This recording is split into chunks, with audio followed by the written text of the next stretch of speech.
My name is Renato Anthony Favero from Springfield, Illinois, right here. I went to work in 1941. I worked about a year, then Uncle Sam called me. So I spent 4 years in Europe. Then I came home and I went to work for Pruitt. He was a new company. I worked with him.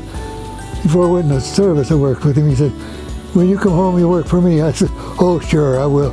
I'll work for you." But I did. I worked for him.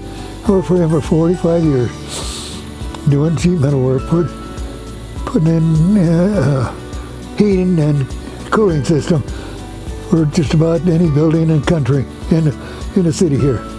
I was 18 years old. I just graduated from high school. Yeah, everybody wanted to get into trades. They got out of high school. It was a good paying job. Grew up with a family of 11 kids, 11 brothers and sisters. We had 5 milk cows. We milked cows.